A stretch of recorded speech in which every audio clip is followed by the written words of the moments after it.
संविधान के ऊपर जो टॉपिक अपने चल रहे हैं उनको आगे बढ़ाते हैं। और आज एक इम्पोर्टेंट टॉपिक है संविधान की अनुसूचियाँ, उसके ऊपर अपन चर्चा करते हैं। संविधान की अनुसूचियाँ,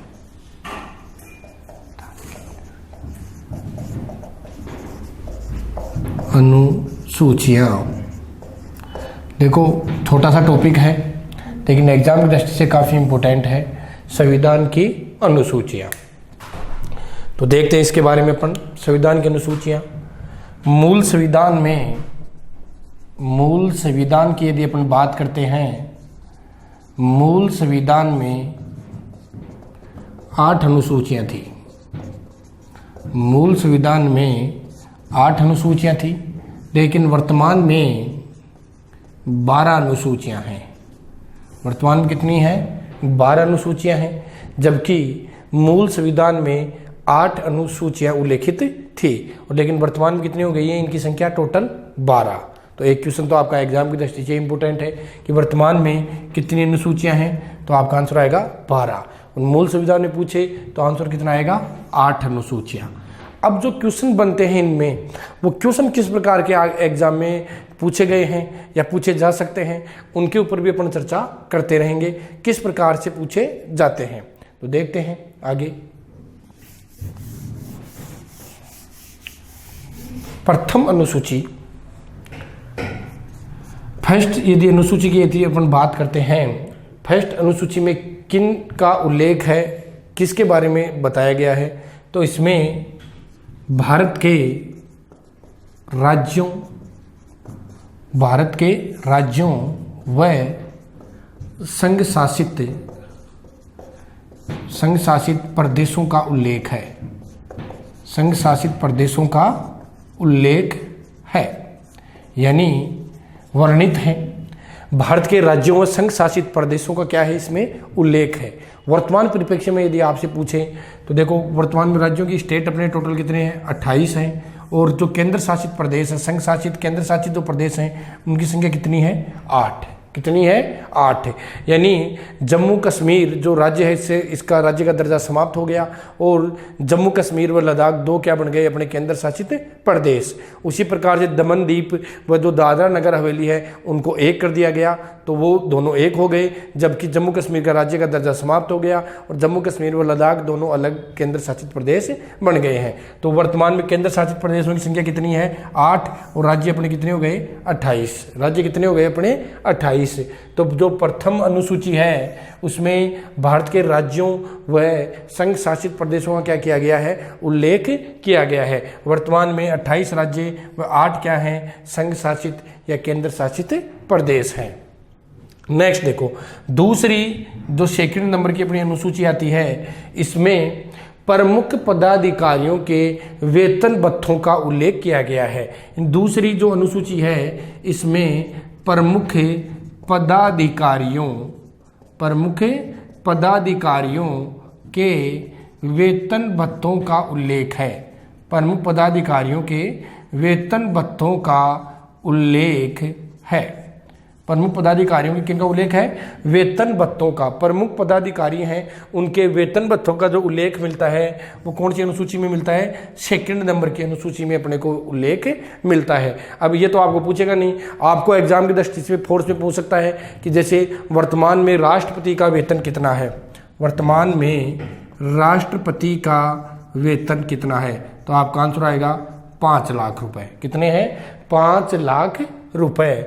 नेक्स्ट, उपराष्ट्रपति का वेतन। उपराष्ट्रपति के वेतन की बात करेंगे तो 4 लाख रुपए। कितने लाख रुपए हैं? 4 लाख रुपए। नेक्स्ट, राज्यपाल का वेतन। राज्यपाल के वेतन की बात करेंगे तो 3.5 लाख, यानी 3.5 लाख रुपए। कितने लाख? 3.5 लाख रुपए इसका क्या है? वेतन। किसका?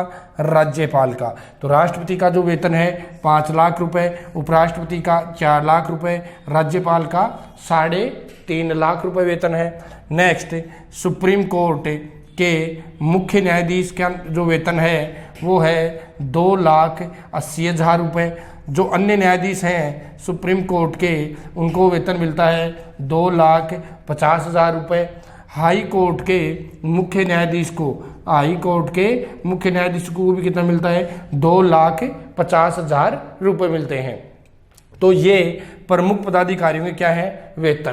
प्रमुख पदाधिकारियों के क्या है, वेतनों का उल्लेख है। कौन सी अनुसूची में है, तो दूसरे नंबर की अनुसूची में प्रमुख पदाधिकारियों के वेतन भत्तों का क्या किया गया है, उल्लेख किया गया है।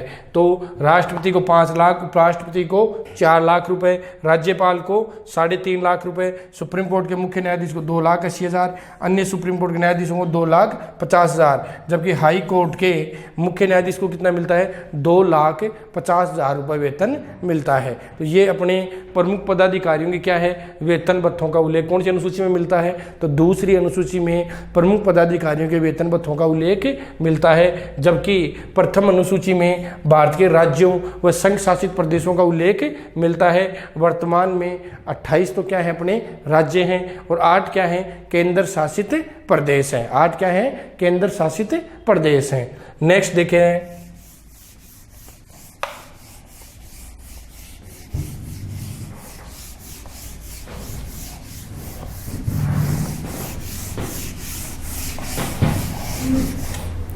नेक्स्ट देखो, नेक्स्ट में अपन बात करते हैं तो तीसरी अनुसूची, इसमें प्रमुख पदाधिकारियों के शपथ कार्यक्रम का उल्लेख है। प्रमुख पदाधिकारियों के शपथ कार्यक्रम का उल्लेख है। प्रमुख पदाधिकारियों के शपथ कार्यक्रम का क्या है, उल्लेख है। कौन सी अनुसूची में है, तो तीसरी अनुसूची में। शपथ 3 ही शब्द हैं और तीसरी अनुसूची में शपथ का क्या है, उल्लेख है। प्रमुख पदाधिकारी जैसे अपन कह सकते हैं संसद के मंत्री, संसद के मंत्री, संसद के सदस्य, संसद के सदस्य यानी मंत्री का मतलब मंत्रिमंडल के मंत्री, मंत्रिपरिषद के मंत्री, संसद के सदस्य। नेक्स्ट, सुप्रीम कोर्ट के मुख्य न्यायाधीश, न्यायाधीश। इसी में आपके जो प्रमुख पदाधिकारी हैं, संघ लोक सेवा आयोग के अध्यक्ष हैं, अपने अन्य जो केंद्रीय आयोग हैं उनके अध्यक्षों का शपथ कार्यक्रम का उल्लेख भी इसी में है। नेक्स्ट इसमें बात करते हैं विधानमंडल के सदस्य, विधानमंडल के सदस्य। नेक्स्ट, जो राज्य मंत्रिपरिषद होती है उसके जो मंत्री हैं उनके भी शपथ कार्यक्रम का उल्लेख है। हाई कोर्ट के न्यायाधीश, मुख्य न्यायाधीश, इनका भी शपथ कार्यक्रम का उल्लेख है। कौन सी अनुसूची में है, तो तीसरी अनुसूची में इनका क्या है, उल्लेख किया गया है। ये किसकी बात कर रहे हैं अपन, शपथ कार्यक्रम की। किसकी बात कर रहे हैं, शपथ कार्यक्रम की अपन बात कर रहे हैं। तो इसमें संसद के मंत्री, संसद सदस्य, सुप्रीम कोर्ट, हाई कोर्ट, विधानमंडल के सदस्य, राज्य जो हैं उनकी विधानसभाओं यानी मंत्रिपरिषदों के मंत्री, इनकी सबकी शपथ कार्यक्रम का उल्लेख है। जो सोचने लायक और जो एग्जाम की दृष्टि से इंपॉर्टेंट है वो अपने को ध्यान में रखना है कि राष्ट्रपति, राष्ट्रपति, उपराष्ट्रपति, राष्ट्रपति, उपराष्ट्रपति व राज्यपाल के शपथ कार्यक्रम का उल्लेख तीसरी अनुसूची में नहीं है। यह आपको विशेष ध्यान में रखना है कि राष्ट्रपति, उपराष्ट्रपति व राज्यपाल, इनको जैसे अपन पढ़ेंगे तो इनका अलग से शपथ कार्यक्रम का उल्लेख है, इनमें इनका शपथ कार्यक्रम का उल्लेख नहीं है। तो इसमें राष्ट्रपति, उपराष्ट्रपति और कौन है, राज्यपाल के शपथ कार्यक्रम का उल्लेख नहीं है। बाकी इन सभी का शपथ कार्यक्रम का उल्लेख अपने को मिलता है कौन सी अनुसूची में, तो आपका आंसर आएगा तीसरी अनुसूची में शपथ कार्यक्रम का उल्लेख मिलता है। नेक्स्ट देखते हैं,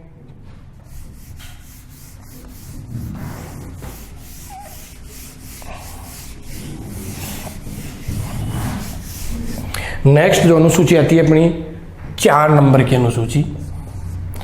4 नंबर की अनुसूची, 4 नंबर की अनुसूची की यदि अपन बात करते हैं तो पहली बात इसमें ये यानी क्या किस चीज़ का उल्लेख है, वर्णित है, तो इसमें राज्यों का राज्यसभा में, राज्यों का राज्यसभा में प्रतिनिधित्व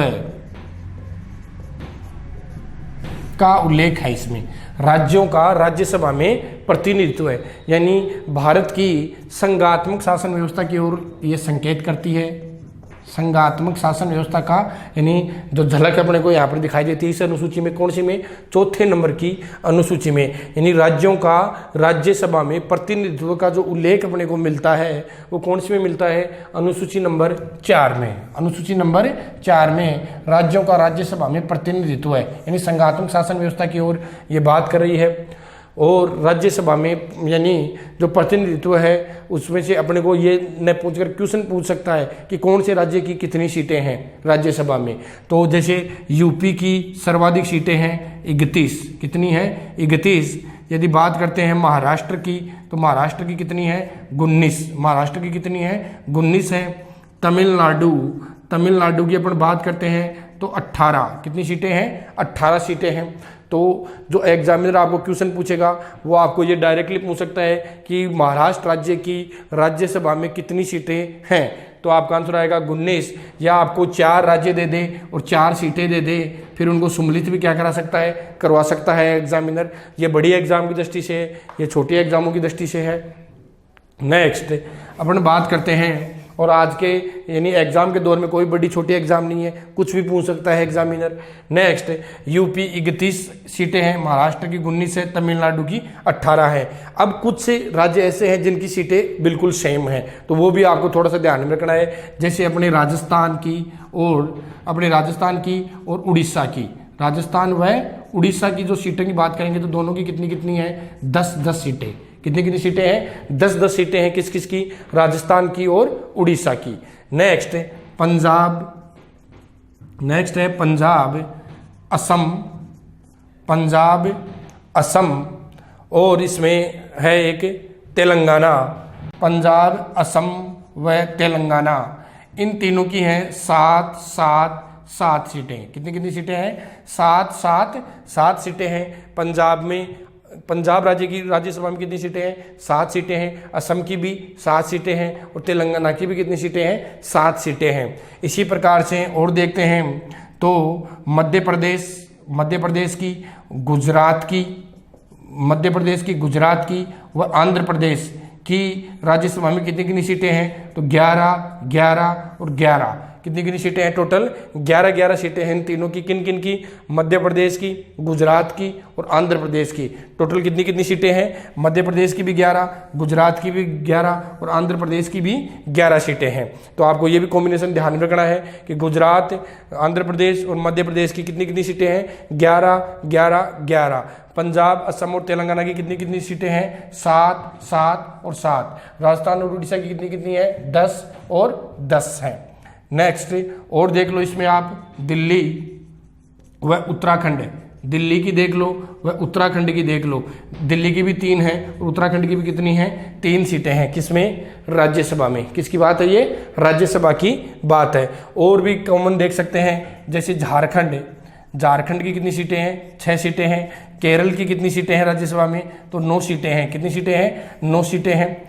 नेक्स्ट अपन बात करेंगे ये प्रमुख राज्यों की राज्यसभा में सीटों का क्या है, प्रतिनिधित्व है। क्या है, प्रतिनिधित्व है। इतनी सीटें इनकी राज्यसभा में हैं। तो सर्वाधिक यूपी की है, फिर महाराष्ट्र की 19 है, तमिलनाडु की कितनी है 18। और देख लो एक है अपना पश्चिमी बंगाल और एक है बिहार। पश्चिमी बंगाल और बिहार, इनकी 16 सीटें। कितनी सीटें हैं 16 सीटें हैं दोनों राज्यों की। तो राज्यों का राज्यसभा में प्रतिनिधित्व का जो उल्लेख मिलता है अपने को, वो कौन सी अनुसूची में मिलता है, तो चौथी अनुसूची में अपने को उल्लेख मिलता है। तो यूपी की 31, महाराष्ट्र की 19, तमिलनाडु की 18, महाराष्ट्र, गुजरात और आंध्र प्रदेश की 11। दिल्ली और उत्तराखंड की कितनी 3 सीटें हैं। पंजाब, असम और तेलंगाना की कितनी 7 और 7 सीटें हैं। राजस्थान और उड़ीसा की कितनी सीटें हैं, दोनों की 10 सीटें हैं। कितनी सीटें हैं 10 सीटों को क्या किया गया है, उल्लेख है किसमें, राज्यसभा में इनको सीटें प्रदान की गई हैं। पश्चिम बंगाल की और बिहार की कितनी है, दोनों की 16 सीटें हैं। तो ये आपकी अनुसूची नंबर कौन सी होती है, अनुसूची नंबर 4। अनुसूची नंबर 4 आपकी क्या होती है, कंप्लीट होती है। उसके बाद में अनुसूची नंबर कौन सी आती है, 5।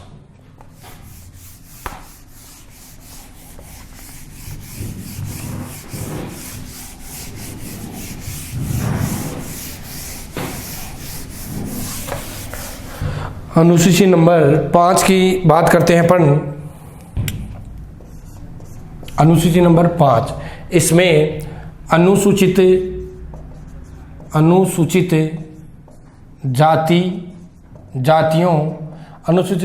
व अनुसूचित क्षेत्रों का उल्लेख है। अनुसूचित क्षेत्रों का उल्लेख है। अनुसूचित क्षेत्रों का उल्लेख है। कौन सी अनुसूची में है? 5वीं अनुसूची में। कौन सी अनुसूची में? 5वीं अनुसूची में। जैसे राजस्थान का अनुसूचित क्षेत्र या अनुसूचित जनजाति जातियों का जो उल्लेख है वो कौन सी में मिलेगा अपने को? 5वीं अनुसूची में। कौन सी में? 5वीं अनुसूची में मिलेगा। और इनके लिए जो अनुसूचित जो जातियां हैं उनके लिए एक 20 सदस्यीय परिषद का भी क्या किया जाता है? गठन किया जाता है, जो इनके लिए कार्य करती है। जो इनके लिए क्या करती है? कार्य करती है। नेक्स्ट, यदि बात करें राज्यपाल जो होता है राज्य में, वो इन क्षेत्रों में यदि केंद्र का हो, चाहे से अपने राज्य का विधानमंडल का कोई कानून हो, तो यदि इनके लिए ये वो सुटेबल नहीं है कानून, तो उसको लागू होने से रोक सकता है। कौन रोक सकता है? तो राज्यपाल उनको रोक सकता है।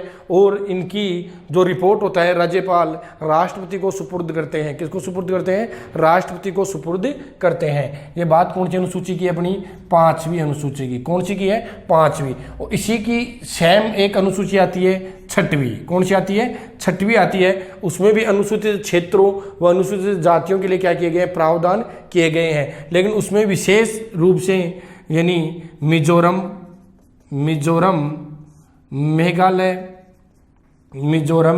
मेघालय, त्रिपुरा व असम प्लस दार्जिलिंग की यदि अपन बात करते हैं, मिजोरम, मेघालय, त्रिपुरा, असम व दार्जिलिंग, इनकी बात करते हैं। इन क्षेत्रों की जनजातियों के लिए क्या किए गए हैं? विशेष प्रावधान किए गए हैं। बाकी के जो अपने राज्य बसते हैं, जो अनुसूचित जनजाति क्षेत्र बसते हैं, उनके लिए जो प्रावधान है वो कंप्लीट कौन सी अनुसूची में आएंगे? 5वीं में। जैसे आपको पूछ ले कि झारखंड की अनुसूचित क्षेत्रों के लिए विशेष प्रावधान किस अनुसूची में किए गए हैं? अनुसूची नंबर 5, 6, 7 या 8, तो आपका आंसर क्या हो जाएगा? 5। अपने डूंगरपुर, बांसवाड़ा, जो उदयपुर, वो जो अनुसूचित क्षेत्र हैं अपने, उनके लिए विशेष प्रावधान की बात करें तो भी अनुसूची नंबर कौन सी आएगी? 5। जबकि मिजोरम, मेघालय, त्रिपुरा व असम, यानी शॉर्टकट कह सकते हैं MMTA प्लस दार्जिलिंग, इन जनजातियों के लिए जो क्षेत्र हैं इनके, उनके लिए विशेष प्रावधान कौन सी अनुसूची में है? अनुसूची नंबर 6 में। और इनके लिए 30 सदस्यीय एक जनजातीय परिषद की भी क्या की जाती है? स्थापना। 30 सदस्यीय जनजातीय जिला परिषद की क्या की जाती है? स्थापना की जाती है, जिसमें लगभग 4 सदस्य यानी राज्यपाल भी क्या कर सकता है? मनोनीत कर सकता है। ये बात कौन सी अनुसूची की है? तो आपका आंसर आएगा अनुसूची नंबर 6 की है। और ये बातें कौन सी अनुसूची की है? अनुसूची नंबर 5 की है। नेक्स्ट बात, एक क्वेश्चन आपको ये भी हो सकता है कि इन दोनों अनुसूचियों में यदि संसद के द्वारा संशोधन किया जाता है तो विशेष बहुमत की आवश्यकता नहीं होती है। इसमें यदि अपन बात करें तो साधारण बहुमत से इनमें क्या किया जा सकता है? संशोधन किया जा सकता है। दोनों ही अनुसूचियों में यानी कानून का निर्माण संसद के द्वारा किया जा सकता है। ये कौन सी अनुसूचियां हैं? 5वीं और कौन सी है? 6वीं अनुसूची। नेक्स्ट देखते हैं,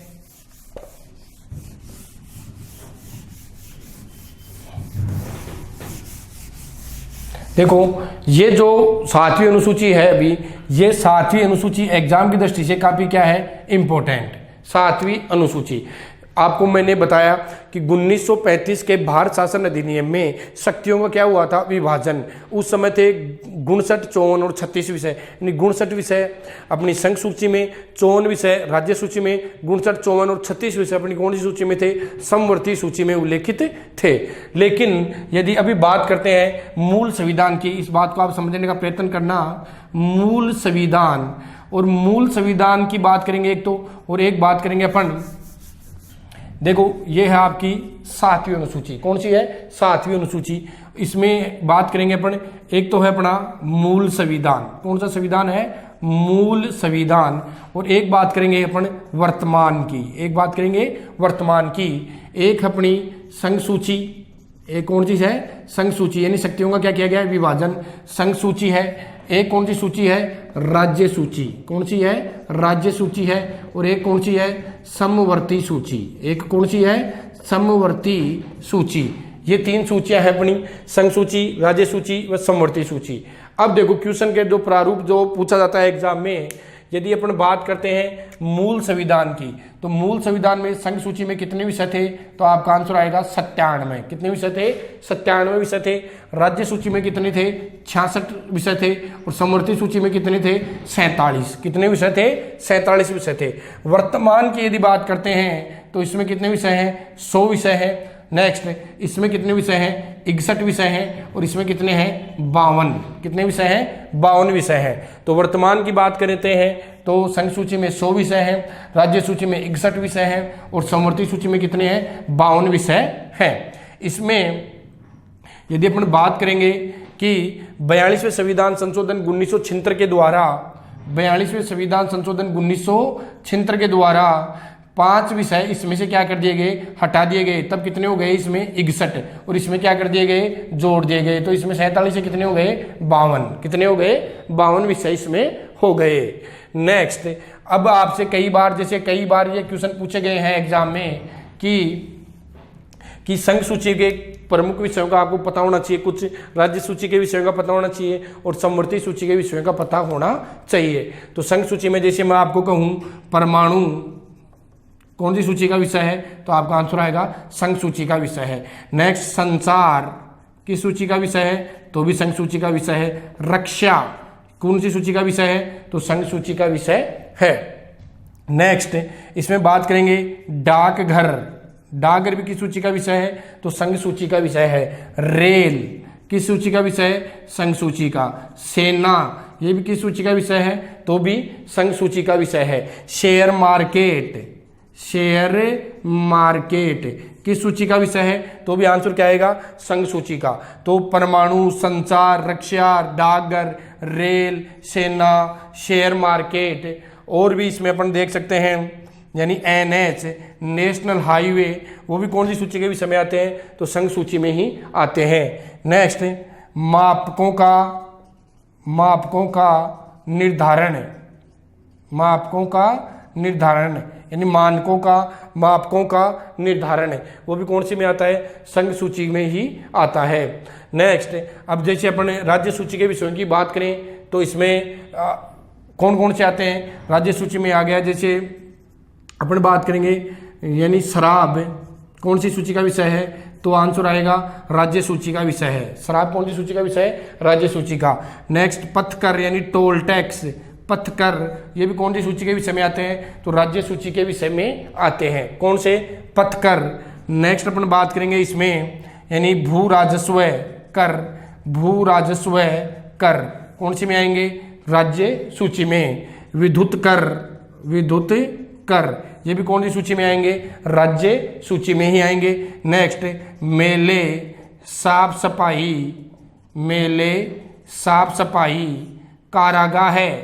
कारागाह यानी जो जेल होते हैं वो भी कौन सी सूची में आती हैं? राज्य सूची के अंतर्गत आते हैं। तो ये प्रमुख विषय किस में आते हैं? राज्य सूची के अंतर्गत आते हैं। फिर आती है समवर्ती सूची। समवर्ती सूची में जो ये 5 विषय जोड़े गए वो कौन से हैं? एक तो परिवार नियोजन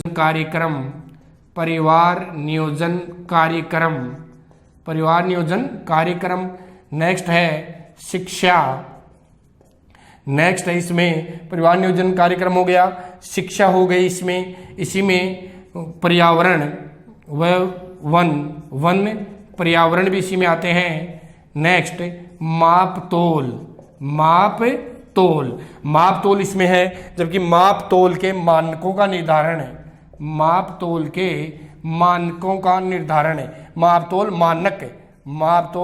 मानक किसमें आते हैं? संघ सूची में, जबकि मापतोल किसमें आता है? समवर्ती सूची में। नेक्स्ट, दंड